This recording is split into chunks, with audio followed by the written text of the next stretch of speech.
Any given Sunday league, off to an odd start. We only have a couple 2-0 teams left, meaning we're only going to have a couple 0-2 teams left. I guess that makes sense. With most teams somewhere in the middle, points all adding up. Let's not obsess about it yet. It's only after week 2, although we do have some of the injury bugs and things to deal with. So let's jump ahead to a little NFL stuff, and then we'll get into our pool results.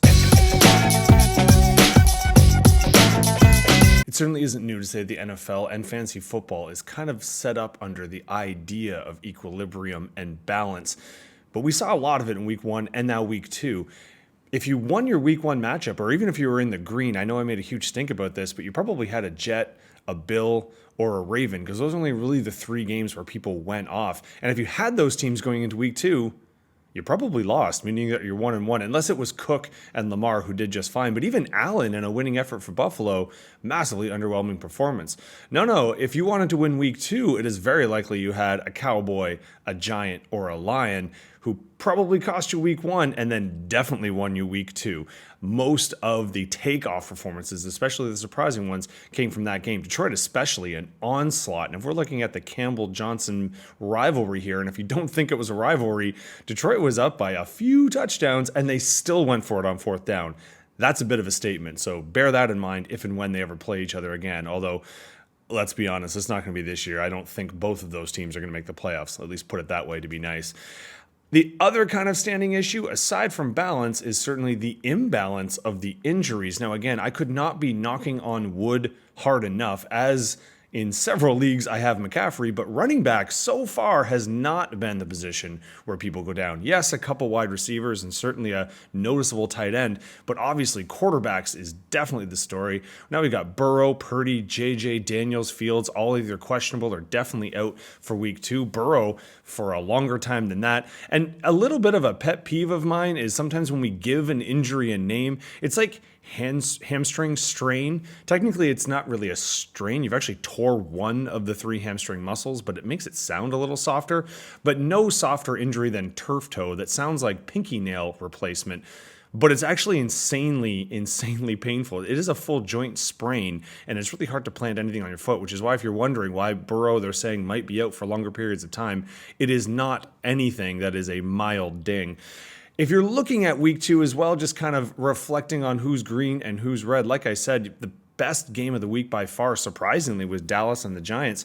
It certainly was not the Super Bowl rematch that people were hoping to be electric. I mean, for Kansas City, I barely mentioned them, and they're kind of not worth mentioning. I mean, sure, they're probably still going to make it, but 0-2 is pretty epic.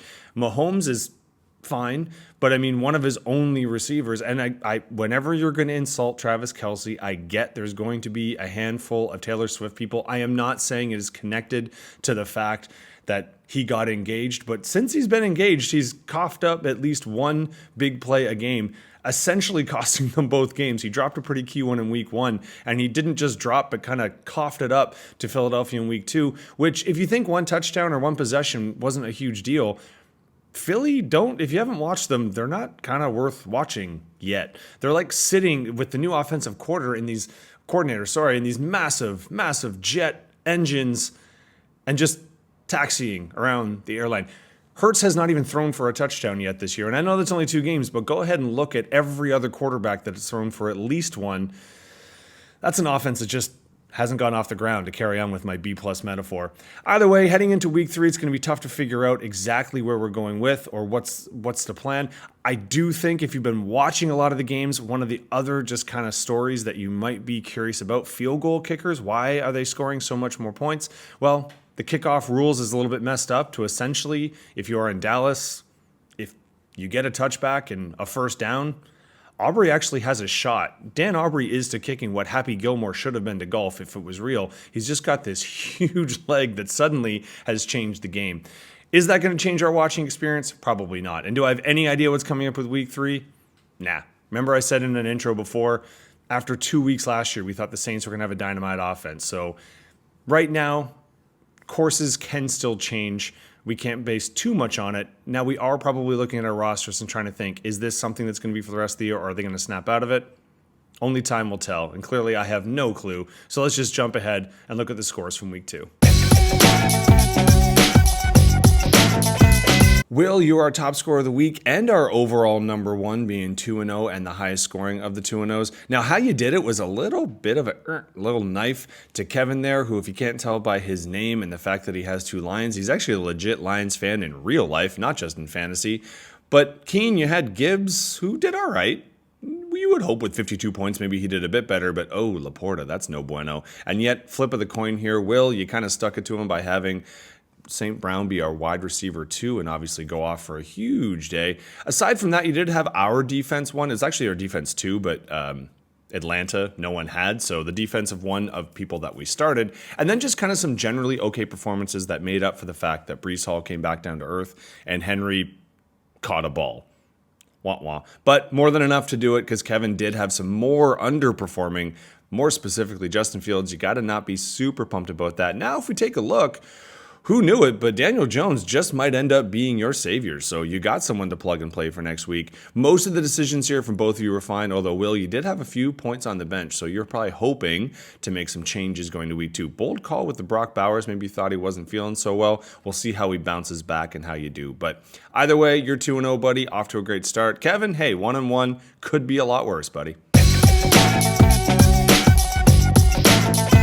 In a battle of the same first names to see who gets number 1 and who gets number 2 billing, looks like I lost here. And hey, for me, I almost did what I was supposed to do. It's not my fault that he was supposed to do a lot better and actually did a lot better and scored a lot more points than me. That doesn't seem fair. How you did it, I mean, Dax was not, well, actually, he did sneak in. He was our quarterback 5. Neighbors was our wide receiver 1, so that was a massive game for you. And Achane, running back 3, that's a couple weeks in a row now, putting up a solid outing. You did have some farts here with like people like Sutton, and looking on your bench, you do have some options, including, oh yeah, our quarterback 1 on the week, who you kind of, benching 5 touchdowns. That's a bold move, Cotton. At least you had people that had points. I think if you have a negative on your bench, you should get positive points. Just throwing it out there. I don't know who agrees with me. I don't have a whole lot, but I do have a little young wide receiver that most people are sleeping on that I am currently not, so I'm pretty happy with him. Not really happy with anyone else. Don't really want to talk about him. So we're just going to move on and pretend I'm not 0-2. But hey, congratulations, throwing stones and kicking bones. You got your first win of the year. Only 2-0 teams, and Ernie McCracken, you're the other one, but actually not by that much points. We'll look at that just in a second.